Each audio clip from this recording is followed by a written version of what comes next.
the Somebody send me a video. deltoid over here on the shoulder.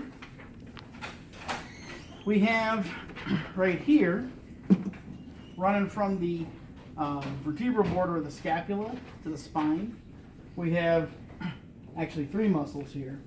We have the levator scapulae. There's this one that comes from the corner of the scapula here, the superior angle up to the neck. It's the levator scapulae right there. So levator scapulae. Then we have two that are sitting right here. We have the rhomboid major and the rhomboid minor. So remember how I said minors will be above majors? So there's rhomboid major, and above that, the rhomboid minor.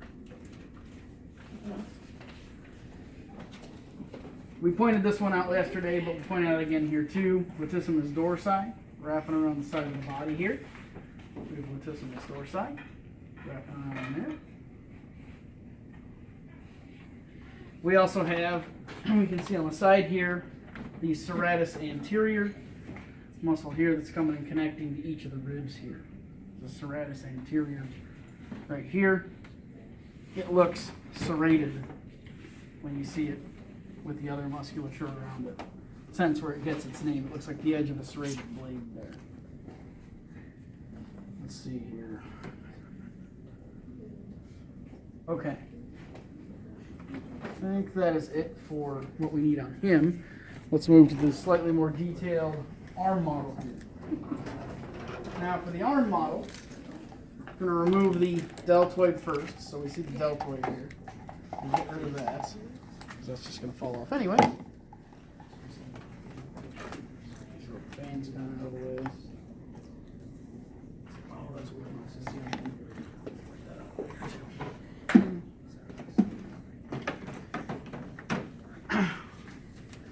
With the scapula, we have the supraspinatus muscle. Muscle here above the spine is the supraspinatus.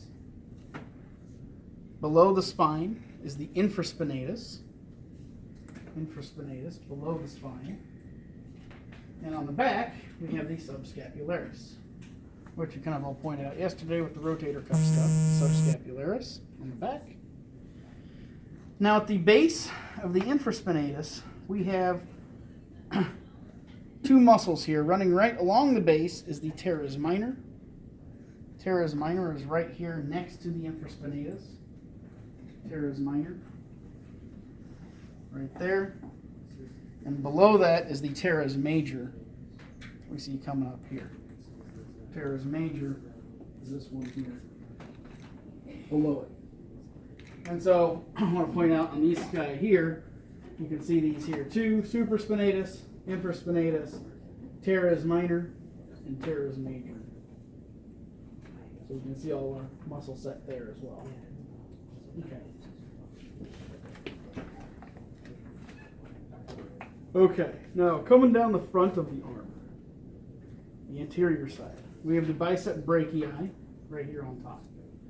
The Bicep Brachii is broken into two parts, hence bicep. We have the long head, which is on the lateral side, the long head on the lateral side, and the short head on the medial side. So short head is medial, long lateral, short medial.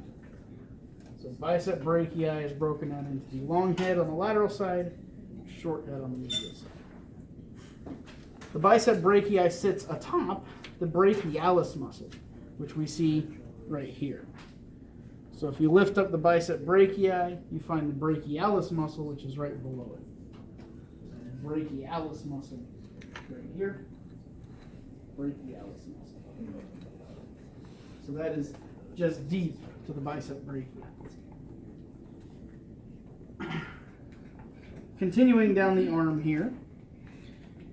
Let's see.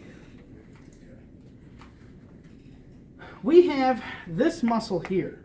Comes from the lateral side of the brachium here, and it wraps around kind of to the front of the arm here. See that? Lateral side of the brachium, and it kind of wraps around the side here, wraps around to the front. This is the Brachial Radialis. Brachial Radialis. It's this one here. comes off the side of the brachium, lateral side of the brachium, and wraps around to the anterior side there. Oh, forgot one up here. Up here by the Bicep Brachii, short head, we have this guy here that runs off the coracoid process. This is the Coracobrachialis, right up here by the Bicep Brachii. You can see it running off of the coracoid process there. The Coracobrachialis is this guy right here. Coracobrachialis runs right parallel to the Bicep Brachii there. Okay, now back down again to this guy. We have this guy coming in from the side. Lateral side of the arm wraps around to the anterior side. That's the Brachial Radialis. Now I want to point out one muscle ahead of time because it's right next to it. We have this muscle right here that's right next to it. This is the Extensor Carpi Radialis. So Extensor Carpi Radialis runs right next to the Brachial Radialis.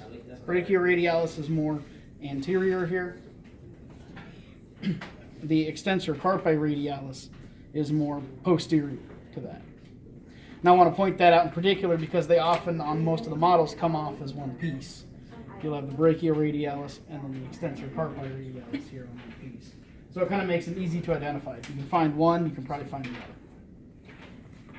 other. Main thing is the Brachial Radialis extends from kind of the middle of the brachium, hence Brachial Radialis. Okay.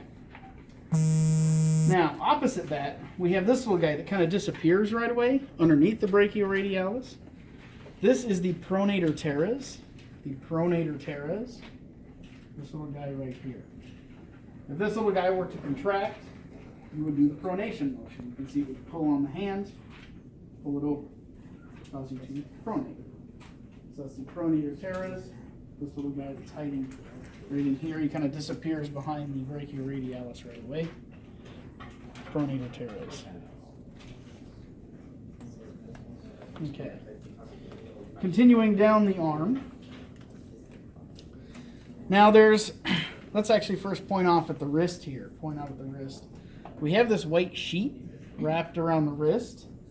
This is the Flexor Retinaculum. See, Flexor Retinaculum wrapped around the wrist here. Flexor Retinaculum, which is there to hold the tendons down, much like it is in the ankles. And on the opposite side, we have an Extensor Retinaculum. So we have an Extensor Retinaculum wrapped around the posterior side here with the extensor muscles. So Extensor Retinaculum, Flexor Retinaculum. Now the reason I wanted to point that out first is that we also have a muscle here that you can trace, and its tendon is the only one that sticks out above the Flexor Retinaculum here. This guy that comes down, and it's the only one that has a tendon that sticks out above the Flexor Retinaculum. See that? It's coming down and it's sticking out above the Flexor Retinaculum there. It's the only one that does. It's right in the middle here. This is the Palmaris Longus. It's the Palmaris Longus. It's the only one that sticks out above the Flexor Retinaculum. It's the one where if you do this, you have that hard line running right down the middle of your wrist there. That's the Palmaris Longus tendon. And it sticks out like that because it's not within the Flexor Retinaculum. So that's the Palmaris Longus. Now I wanted to point that one out first because if you can find the Palmaris Longus, it makes identifying the other two around it easy. Towards the thumb side, we have this one here, the Flexor Carpi Radialis on the thumb side. Flexor Carpi Radialis on the thumb side. Flexor Carpi Radialis. And on the pinky side, the Flexor Carpi Ulnaris. Flexor Carpi Ulnaris on the pinky side. Flexor Carpi Ulnaris right here on the pinky side. So if you find the Palmaris Longus first, it's right here in the middle. And then immediately to the sides of that is the Flexor Carpi Radialis and the Flexor Carpi Ulnaris. So two Flexor Carpi, and then just look at the pinky or thumb. Then below the Palmaris Longus, there's kind of this mass of muscles down here. Kind of a mass of muscles down here below the Palmaris Longus. This is the Flexor Digitorum. Flexor Digitorum is this mass of muscles down here below the Palmaris Longus. It's a bunch of different muscles, but collectively they're known as the Flexor Digitorum. Below the Palmaris Longus there.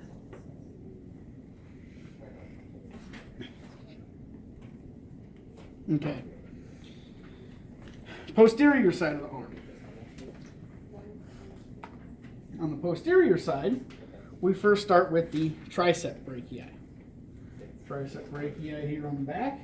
And the Triceps Brachii, as you would expect, has three parts to it. Hence tricep. We have on the Triceps Brachii the lateral head. It's the lateralmost head. Lateral head. We have the long head, which is the biggest of the three pieces. Long head, which is the biggest of the three. Long head. And then there's this little guy here. This is the medial head. Just a little strip right here, kind of disappears around the corner right away. The medial head is this little guy right here.